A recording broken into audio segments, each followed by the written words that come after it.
On April 5th, 2013, at exactly 2:49 p.m., Boston was attacked. 2 bombs detonated in the middle of a crowd of civilians. The goal? Destroy as many innocent lives as possible. The culprits? A mystery that seemed impossible to solve. Any of the 500,000 people who had come from around the world to celebrate the Boston Marathon that day could have been responsible. But armed with an unprecedented amount of images and videos of the attack uploaded to the internet within hours of the blasts, the amateur sleuths of Reddit believed they had the resources, manpower, and dedication for the job. Besides, they'd solved cases before with less resources. But this belief would lead them to conduct the largest and most destructive internet manhunt in history. Minutes before the attack, Boston was vibrating with festive energy.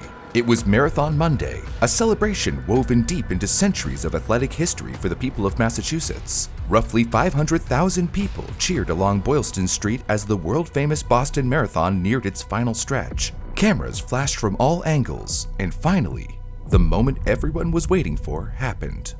4 hours into the 117th Boston Marathon, the first elite runners crossed the finish line. Lelisa Desisa of Ethiopia came out victorious in the men's race, and Rita Jeptu of Kenya took the women's title. Although the winners had crossed the ribbon, thousands of participants were still running on the track, pushing towards their own personal victories. Families, including children, cheered their loved ones on and documented every moment. Like any other major event of modern times, people shared real-time updates of the marathon on the internet. But the crowd that day had no idea that the loved ones they were cheering along and recording were never going to reach the finish line.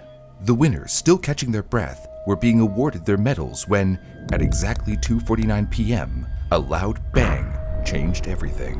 Shockwaves and shrapnel ripped through the crowd, destroying everything in their path, followed by a fireball bursting into the air. Thick plumes of black smoke covered the bright sky as everyone stood frozen in fear.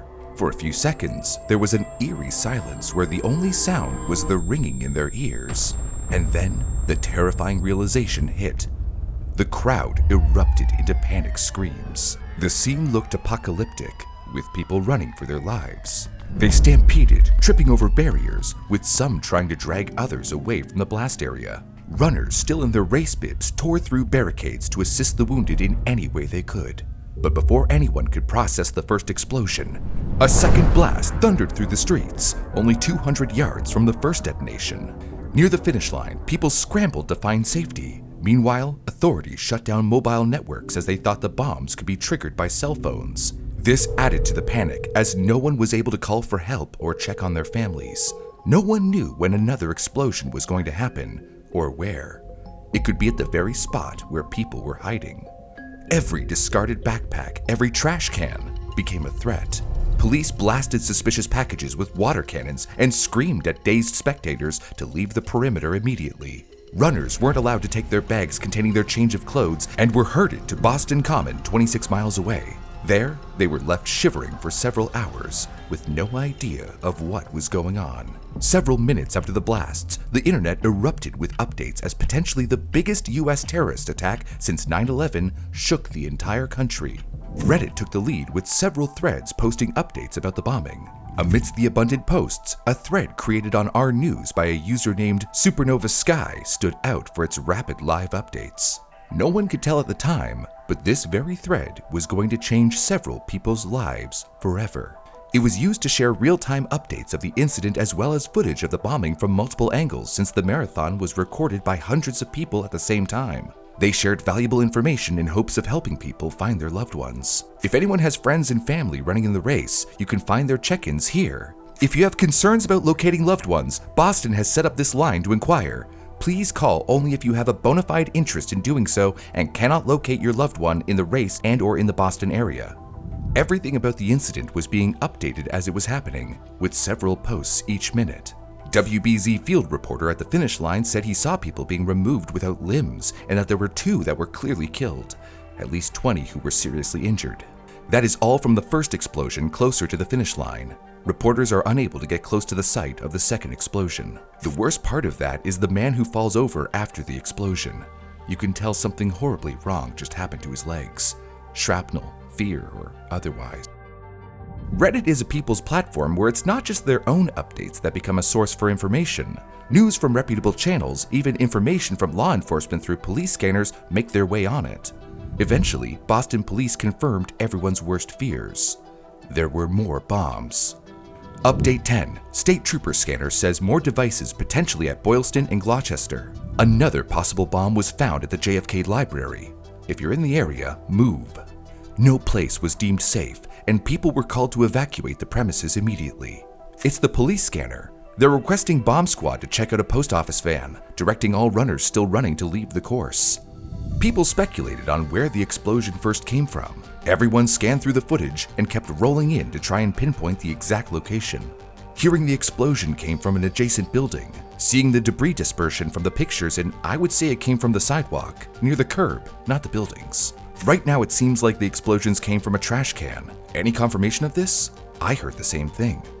Besides Reddit, other social platforms like Twitter and Facebook became a source of information for people. Finally, the mainstream news channels picked up, but they were frustrated about having to use social media as information sources. They could only share scraps of information left to be reported since most of the mainstream updates were already circulating on the internet. But even then, not everything they reported was accurate, and so people had no choice but to turn to Reddit for authentic details. One of the misreports was from the New York Post, who reported that there were 12 dead from the bombings, when in reality, the police feed shared on Reddit and Boston PD had only identified 3 deaths. Shep Smith just quoted a police report again saying at least 3 were confirmed dead. Nothing is online yet since this broke literally seconds ago. It wasn't until 5 p.m. Eastern Time that the New York Post finally deleted that misinformed post, but it was too late. People had already stopped taking its words for truth.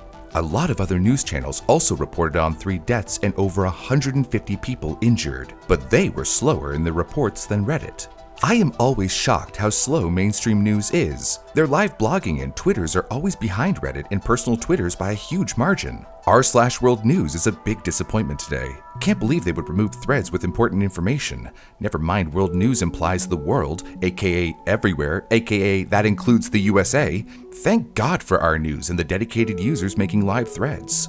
It took CNN 45 minutes to acknowledge the total number of deaths and injuries. For many people, Reddit's live threads became the most accurate and up-to-date source of information, with some people saying they even stopped going to any major news channels for news. Incredible how these live threads are changing news dissemination. As soon as I saw it mentioned, I headed straight to Reddit. Same, didn't bother trying any of the major news websites. A day after the bombing, on Tuesday, April 16th, there were still no clear answers to who the culprit behind it all was. By that day, Boston Live Update thread had gained over 3 million followers.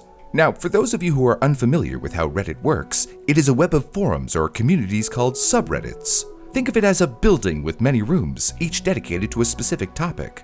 The Boston Live thread was posted in the subreddit r/News, and it ranked the highest on Reddit that day. As the flood of updates regarding the aftermath of the bombing kept rolling in round the clock, user hgManifold took over and created a Boston Marathon Live Update thread number 2. Thank you very much, hgManifold. Social media is an incredible way to get news quickly. Keep everything going as long as you can and then hand it off to someone else. Thank you for doing the first thread and keeping it updated so well while you were able. Your thread and those posting things for you to add scooped MSNBC, CNN, Fox on almost every detail. Amidst the chaos, there were some people lacking any semblance of a moral code who saw the tragedy as a quick way to make easy money. They made fake donation groups to exploit people's sentiments, but Reddit was quick to warn others about these scams. Do not donate to any funds or Facebook groups that pop up 10 minutes after the event occurred. The Red Cross is your best bet if you're planning on contributing to the relief effort. Anyone who would try to make a dishonest buck off this horrible tragedy is really messed up. But there were several good Samaritans who used the platform to offer help, be it free rides, a place to stay, or financial support. I've got about 70,000 points with Southwest. If you know of any runners/families that need to get home quicker than originally planned, I'm willing to do what I can. Just going to post this again. Any runners or visitors who need a ride anywhere, I'm willing. Just personally message me and we will coordinate. Several people commended the heroic spirit of those who ran towards the explosion instead of away to help people. Don't ask what's wrong with the world when one individual does such a thing. Rather, relish in the fact that dozens ran to the blast immediately after. That's what's right with the world.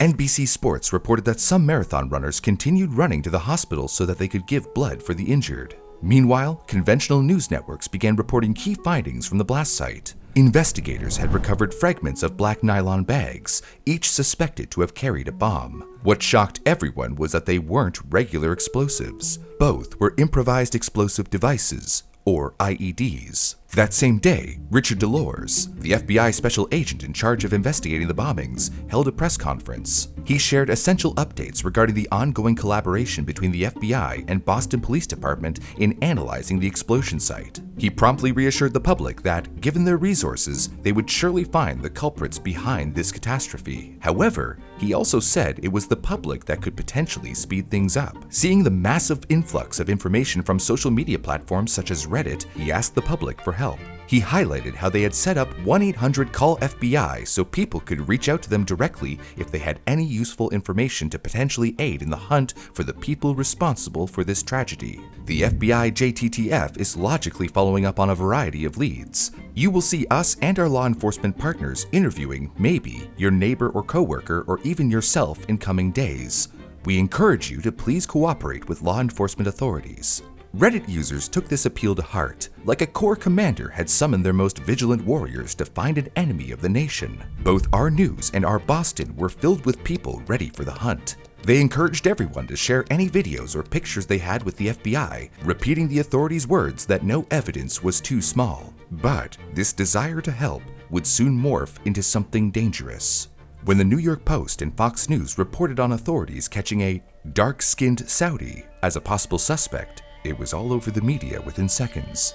Everyone who had been related to that student, be it his roommates, friends, or family, was interviewed by the press. But when it was revealed that there was never any evidence to link this man to the bombings, people took it as the final straw in taking news channels seriously. Can you add the New York Post report about the police having a Saudi terrorist in custody is false? It was denied by Boston PD. The New York Post is shitting on this story immensely. They also still claim there are 12 dead. This is bullshit sensationalism and outright lying.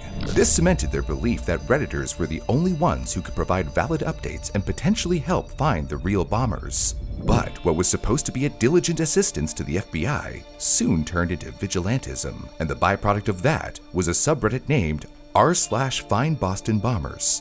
It was this very subreddit that would prove to be Reddit's greatest mistake. In the beginning, it was like it was supposed to be. People were working together to gather a healthy collection of intel and evidence to ultimately share with the authorities. But soon, instead of going to the police, some Redditors swapped out their fedoras for detective hats as if they were the next Sherlock Holmes and began analyzing the evidence themselves. Amidst the sea of comments, there was one that if people had taken heed to, this cyber catastrophe that was about to come might have been avoided. I want to hijack this comment to make a request. Everyone, I know this is scary. I know this is sad. I'm wrecked myself. But please, please, please do not jump to any conclusions. The last thing we need is to add to the paranoia and chaos of the situation. But when speculation becomes the status quo, rationale begins to seem unfashionable. Amidst the chaos was a thread named The Innocent Hunt that provided a constructive plan to the internet sleuths on how they could identify who of the attendees wasn't a bomber.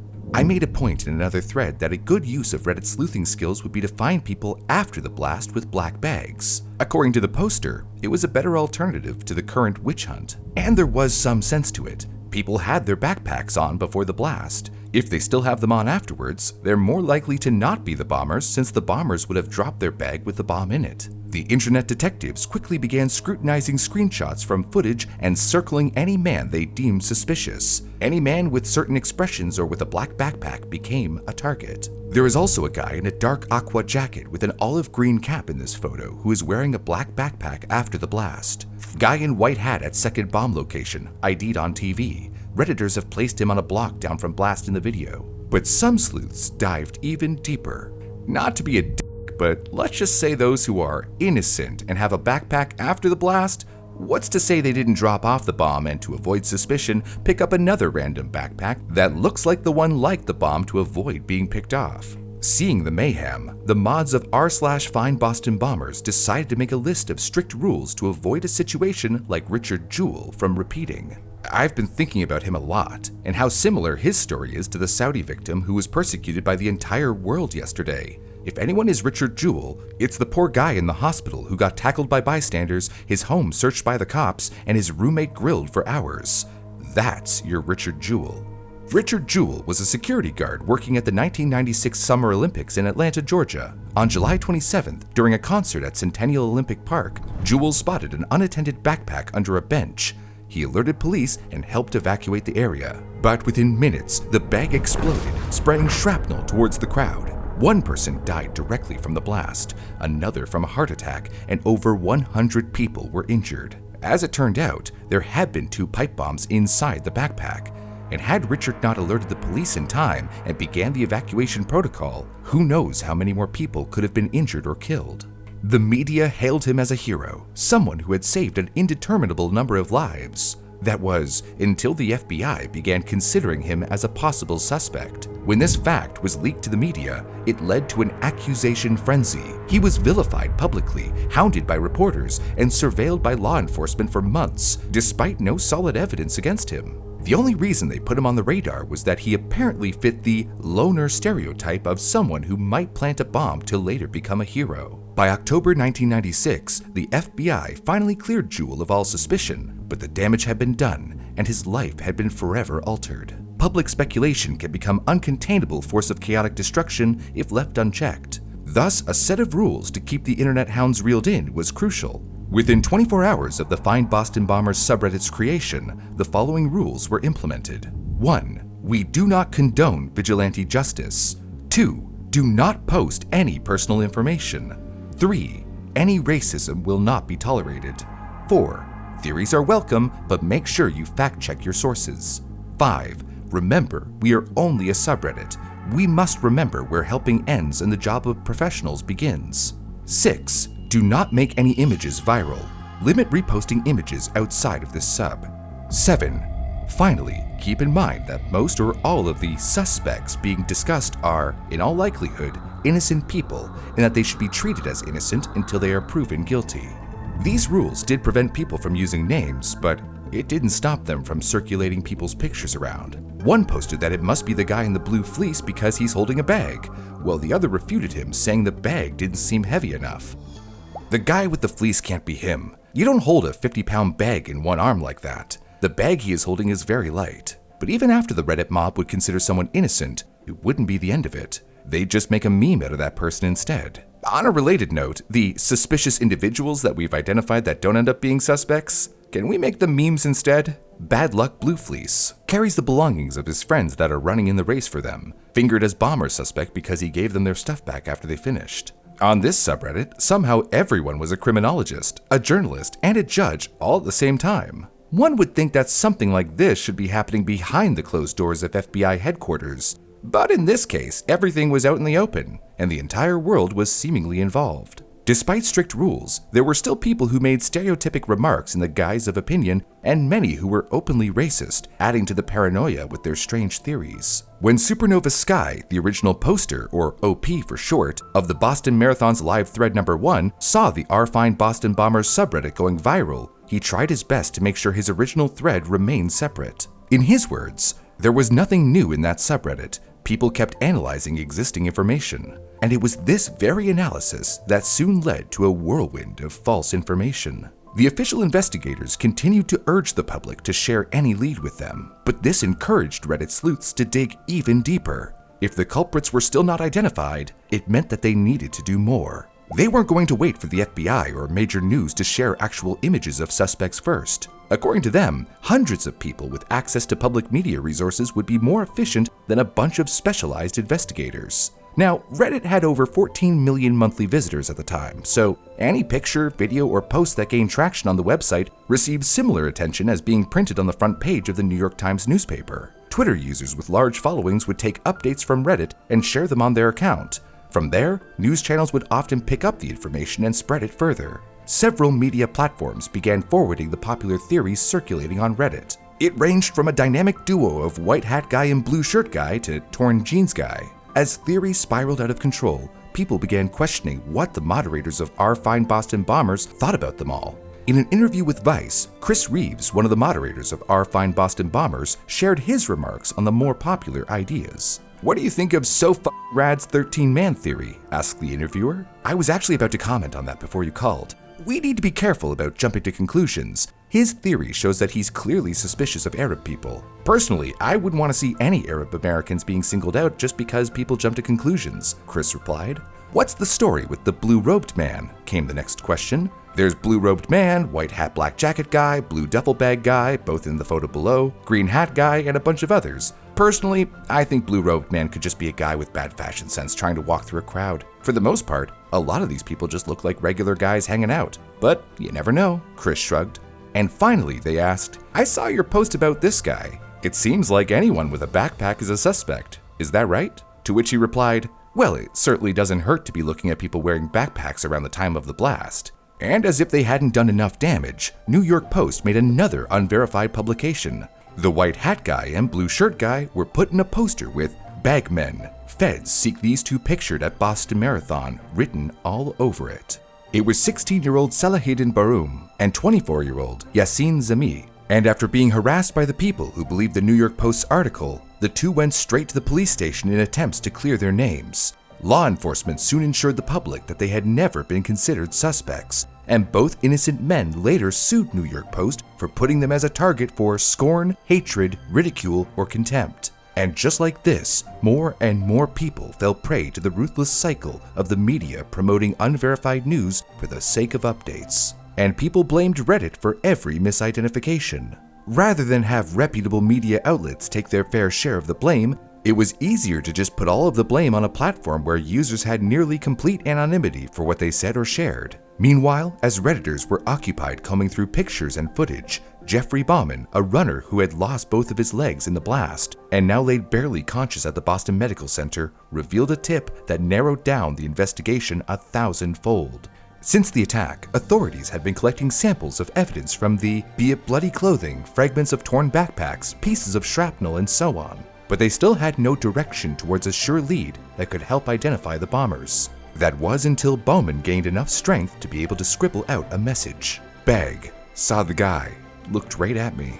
As soon as they received his message, FBI agents rushed to his bedside. Bowman described a man in sunglasses and a black cap who calmly placed a backpack by his feet, then vanished into the crowd. That's it. That was the key lead. He gave the FBI the right direction to narrow down their chase. But now they had to skim through 33 terabytes of digital data submitted by the public and find an angle that showed the guy placing a bag near Bowman. Time was running out. The longer the culprits remained at large, the higher the risk of them initiating another attack. Finally, amidst the sea of footage, a young man wearing a black baseball cap like Bowman described, accompanied by another wearing a white cap, began to appear frequently. Their calculated moves and how they didn't flinch or run after the blast made them stand out in the chaos. Eventually, the FBI believed they had their culprits. But now they had to decide what to do with their information. Keep it to themselves or share it with the public. On one hand, the risk with releasing the suspects' information was that it would inevitably inform the suspects themselves that the FBI was onto them. This could cause the men to panic and do something drastic. But on the other hand, all of the public speculation added pressure on the authorities to publicly identify the actual criminals and stop the misidentification of innocent people. The New York Post's careless publication of the Bagmen was the tipping point.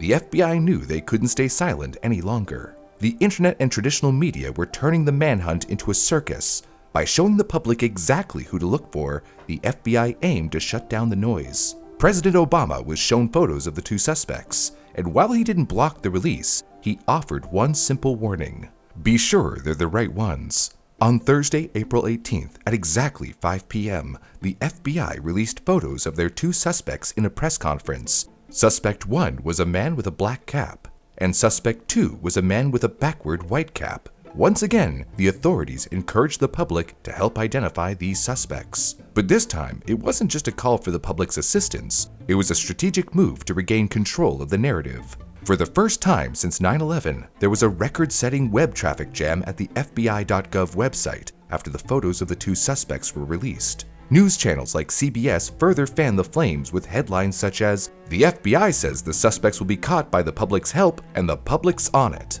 But when helping the police catch the culprits turns into a competition of who will identify the suspect first, facts can go unchecked. Just saw this on one of the threads for 4chan. Guy running on left looks pretty closely like suspect 2. But some Redditors pointed out that in the previous 2 days of analyzing countless pictures and videos, they had never once circled the actual suspects that the FBI ended up releasing. I've been browsing this and /Boston threads all week, and no, most were random, mostly ethnic people with bags. There wasn't one post about the real suspects, and also having seen most of the albums and photos, they don't seem to have been caught in any of them. Yep, never saw either on this subreddit, not once. This obviously made some question just how much assistance they could provide to this case, but others were undeterred and continued to obsess over every detail. One of the big ones being the hats that both culprits were wearing. They were of the idea that if they could narrow down the exact shop where the 2 bombers had bought those hats, they could get more intel on them. I haven't seen Reddit this obsessed with hats since the TF2 update. Guys, we have the hats! Is there a store that sells both hats or sold both hats recently? Maybe those guys went out shopping together to create costumes to make them less suspicious or something. Ask FBI to check sports shops. How many shops are in Boston? But a few users eventually got fed up with the redundancy of Redditors' investigative efforts. I'm all for people doing their own investigation, but some here seem to think that the FBI and all the professionals investigating this case are somehow giant morons who wouldn't think of basic investigation shit like identifying hats, clothing, backpack brands, checking local stores for the clothes, equipment purchases, and so on. I've seen people saying they want to crack the case before the FBI while looking at a bunch of photos and circling guys with backpacks. Lol, that's gone well so far. The FBI came up with these suspects on their own, with no help from Reddit. After accessories, people began obsessing with the characteristics of the 2 suspects, such as their height and weight. Eventually, the idea of the culprits being 6 feet tall and weighing 130 pounds began circulating the sub after some users had apparently used the suspects' images to estimate their height and weight. Now, although our fine Boston Bombers mods had implemented strict rules of not naming anyone, it was an impossible task for 5 mods to scrutinize hundreds of posts and comments per minute. So in that frenzy, a user named Bobby Nixon shared a name that somehow slipped through the cracks. Have you considered Sunil Tripathi as a suspect? He is 6 feet tall and went missing from the Boston area. And this was the seed that grew into one of the biggest witch hunts in the history of the internet. There is now a comment floating around about a missing school student who users believed shared a resemblance of the suspect. Sunil Tripathi, a 22-year-old Brown University philosophy major, was the kind of guy who'd stay after class to debate ideas or help you prep for a final, even if he barely knew you. Smart, kind, reserved. The type of kid you'd never expect to vanish without a trace. But that's exactly what he did. On March 16, 2013, just a month before the Boston bombing, Sunil disappeared. He even left his wallet, ID, and cell phone behind. His family and friends were shocked by the student's sudden disappearance and tried everything they could to find him. They distributed flyers throughout Providence, Rhode Island, focusing on areas Sunil frequented. The search eventually expanded to neighboring states, including Massachusetts, Connecticut, New York, and Pennsylvania, with the community's support in spreading awareness. Sunil's family and friends even took to social media and made a Facebook page with the name Help Us Find Sunil Tripathi. On that page, there were dozens of video messages from loved ones telling Sunil that they love him and wish for him to come back. But despite their relentless effort, Sunil didn't show up. The family wouldn't stop trying no matter what, but their innocent efforts soon faced a harsh backlash. When Redditors heard the name Sunil Tripathi and then looked back at the FBI suspect, white cap, strong jawline, similar build, something clicked. A missing Ivy League student with no trace for a month just happens to resemble one of the bombing suspects. Couldn't be a coincidence. They were convinced they had just found their match. After the Reddit comment dropped Sunil's name, it spread quietly and quickly like a drop of ink in a glass of water. At first, it remained isolated to the subreddit. But then in came Twitter. Thursday night, a user named Cami Mattioli tweeted something that sent chills down a lot of spines. I'm more than a little freaked out by the photos of suspect number 2. A few minutes later, she followed up on the same tweet thread. Yeah, he's from my hometown. We went to high school together. The person who used to go to her school, Sunil Tripathi. Kami later deleted the tweet, probably sensing the fire she'd just started. But it was too late. Redditors had already caught it and began sharing the tweet in r/FindBostonBombers subreddit as further proof that they were onto something. And finally, the megaphone moment. A woman named Sasha Stone, who mostly wrote about actors and red carpets on her film blog Awards Daily, was someone you'd never expect to get involved in a manhunt. But that night, she saw the internet chatter and how people were sharing the side profile of the bomber suspect and Sunil Tripathi. Sasha was blown away by the diligent investigative efforts of Reddit sleuths and went on to share their findings with their 10,000 Twitter followers. Looks like someone put it together. She didn't just share the comparison image, she dug deeper and also found the Facebook page Sunil's family had set up a month ago and posted that too. In a matter of minutes, thousands of people who had previously never heard of Sunil now knew his name, his face, and the faces of his already worried family. The Facebook page, meant to gather help to find a missing boy, was now filled with a frenzy of questions and accusations, eventually causing the family to take it down. On Sasha's post, people congratulated her in the comments section for solving the case, but even Sasha knew that she wasn't the first one to come up with this theory. It was Reddit. Thousands of internet sleuths searching for the Boston bombers now had their eyes locked on one name, Sunil Tripathi. Tensions in the city were already on edge, but what happened next pretty much threw things off the cliff. It was Thursday night around 10:45 p.m. when reports started coming in. Shots fired at MIT. 2 men had gunned down an MIT police officer, Sean Collar, while he was in his cruiser. Officer down. Ambulance transferred injured officer. All units retreating, going to safe perimeter. They stole his service weapon, hijacked a black Mercedes SUV, and vanished into the night with $800 of stolen cash. I think I heard they stole a state police SUV. Sean Collar later died in the hospital. Cops were quick to follow the terrorists in a chase tracking the GPS of the stolen car, only to lose them when homemade bombs came flying from the moving car's trunk. Between the houses, they have explosives, some type of grenades, shots fired.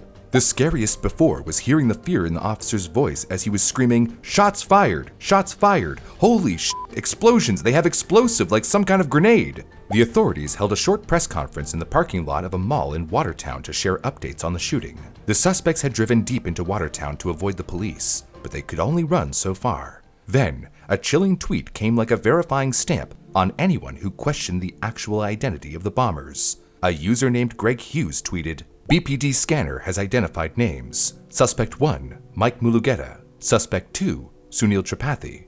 It was a blatant claim, so when a concerned user commented asking the source of the tweet, Greg mentioned it to be from Reddit's r/FindBostonBombers subreddit. Wow, the second suspect they are saying is the missing Brown student. Not many questioned the credibility of that tweet because the words police scanner added just enough weight to lower people's doubts and hit retweet. And that's exactly what they did. For the past 4 days, internet sleuths have been scrutinizing every face and every bag in the bombing footage to determine the actual identity of the terrorist. They needed names, and now they had them. Mods on r/FindBostonBombers watched the thread spiral out of control. Every time someone mentioned Sunil's name, they delete it. No warning, no second chances, straight ban. Any post about the missing guy will be deleted by mods. They weren't trying to hide the truth, they were trying to contain the chaos. But then, when the r/FindBostonBombers mods saw that thousands of people were retweeting the alleged police scanner update, including local TV journalist Kevin Galliford and BuzzFeed reporter Andrew Kaczynski, they took it as a news source. Wow, Reddit was right about the missing Brown student per the police scanner, suspect identified as Sunil Tripathi. And just like that, they stopped banning or deleting comments with Sunil's name. Within minutes, high-profile Twitter accounts with massive followings, Perez Hilton, Luke Russert, Bill Neely, and many others spread the information like wildfire. Once again, everyone wanted to be the first to update, and in that race, no one bothered to check the source and facts. Before anyone could verify, the tweet had already reached global news. The world no longer saw Sunil as a mere suspect. They had already declared him guilty. The internet rejoiced in having identified the real identity of the terrorist before law enforcement. Posts like, "Reddit solved it?" before FBI circulated around the internet. People commended Reddit for its incredible devotion and intuition. Meanwhile, in a quiet corner of Rhode Island, the Tripathi family was not only bearing the pain of the disappearance of their son, but now on top of that, the millions of threats and accusations rolling in against him by the second. They watched in horror as their son's name, photo, and Facebook page were being broadcast across the internet as America's most wanted. They couldn't wrap their head around the fact that the calm and shy Sunil could ever be involved in something so cruel. That night, it didn't look like any further investigation was needed. The internet had already made up its mind, and the truth was in front of everyone. That was until NBC News stepped in and suddenly crashed the party. They issued a statement flat out denying that the suspects being named online were involved in the bombing. Law enforcement sources are adamantly saying White Hat Guy is not Sunil Tripathi, per reporters on NBC. But the damage was already done. People just assumed that NBC News was trying to hide the truth and defuse the situation. Meanwhile, the reality was something no one had expected. By Friday morning, the hunt for the two suspects was still on. Helicopters were slicing through Boston's gray skies. SWAT teams patrolled eerily quiet neighborhoods in search of the getaways. And across America, millions sat glued to their screens, refreshing social media pages and tuning in to the police's scanner. 27,000 people listening. Man, this is never gonna load. Light-skinned white male, gray hoodie, black curly hair, possibly with an assault rifle and explosives, should be considered armed and dangerous. Around midday, clarity finally and officially broke through the noise. RT News reported that the suspects were brothers, Tamerlan and Johar Tsarnaev, Russian Caucasians from Chechnya. No Sunil, no Mike Mulugeta. Internet sleuths suddenly went awfully quiet, trying to process what had just happened. But this is the moment when Reddit stopped looking like a task force of amateur detectives and started to feel like a crime scene itself. I'll have to give it to CNN. And to think we were all pissing ourselves over how much faster we were. I'm embarrassed, really. Unreal. So many links linking Sunil Tripathi. Just goes to show. Threads filled with a mix of guilt, denial, and confusion. Some users were quick to accept their part in impulsively circulating unverified information. I think what Reddit needs to do is leave the Tripathi family alone. Seriously, people, just leave them alone. Enough damage has been done. Every person involved in what happened has to get the f off the internet for a while and seriously consider what they've done to an innocent family. And for what? This subreddit did nothing to aid in the investigation.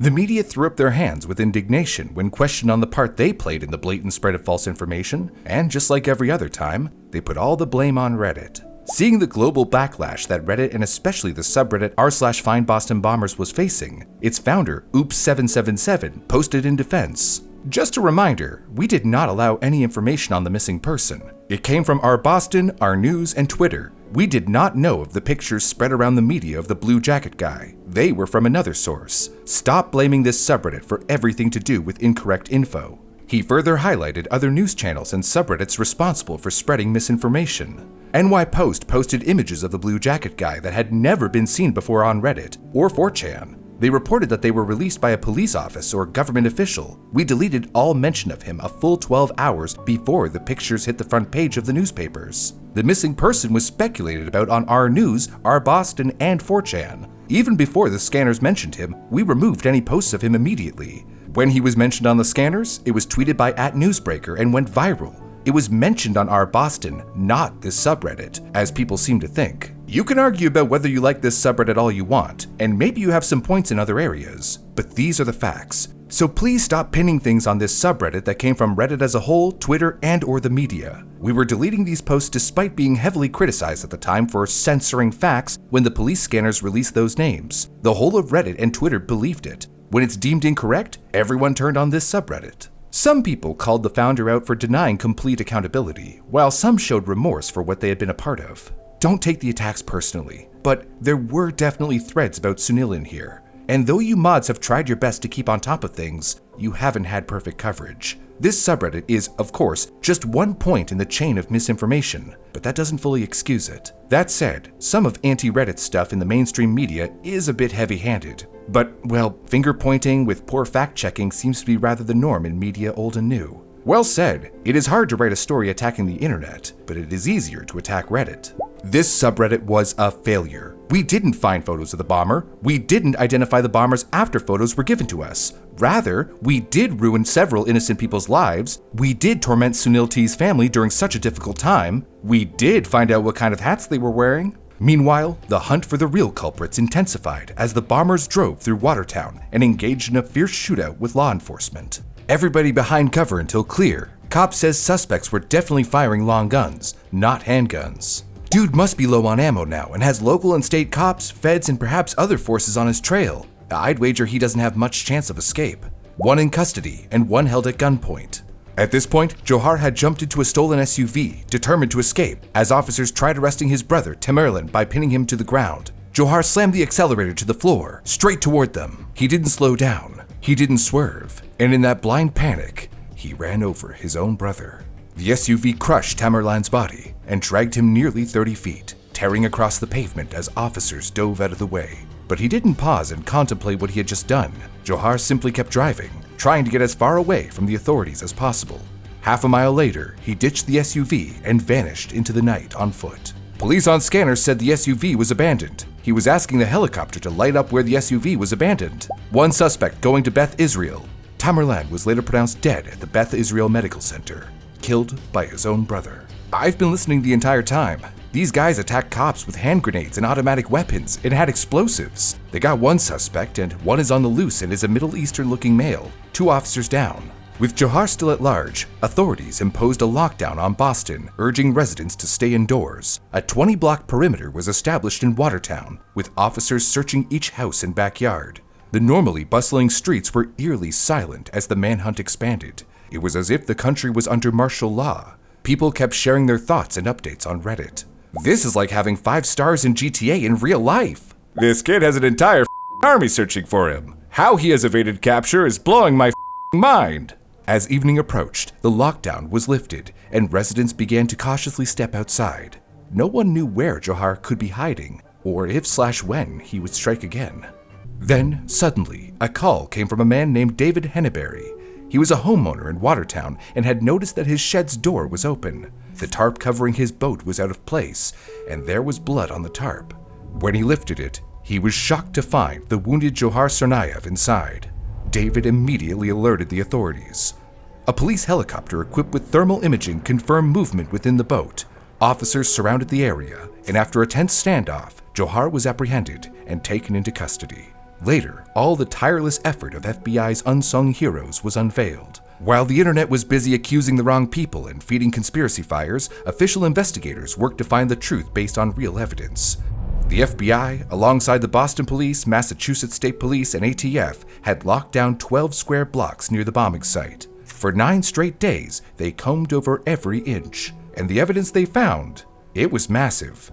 Over 3,500 pieces, from shards of backpacks to remnants of fireworks, were processed. 2,749 items were shipped to Quantico for deeper forensic analysis. Thanks to the special digital tip line set by the FBI, everyday people, bystanders, store owners, tourists, submitted everything they had. Photos, videos, blurry snapshots, and in those pixels were clues hiding in plain sight.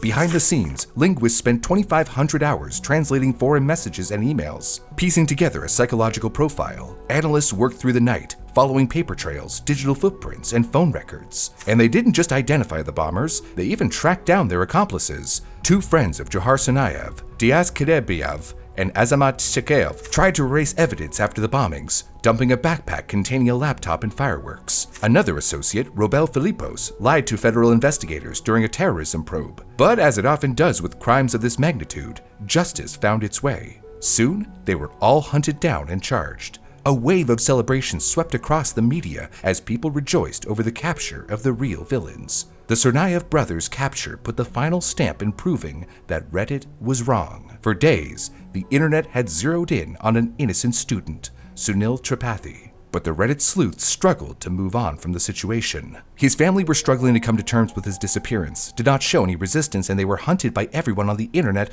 who started posting highly offensive messages on their family Facebook page and everywhere else on the internet. After all, these people still have the lynching gene passed over to them by many generations, and it was exhibited last night. Sparked by a single subreddit and fanned by unchecked claims, hearsay, and assumptions, Redditors and countless other social media users had convinced themselves and even the world that Sunil was their guy, but they couldn't have been more wrong.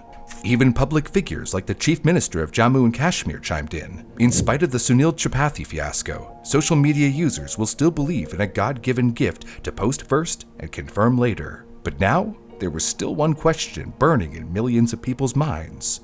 Where was Sunil Tripathi?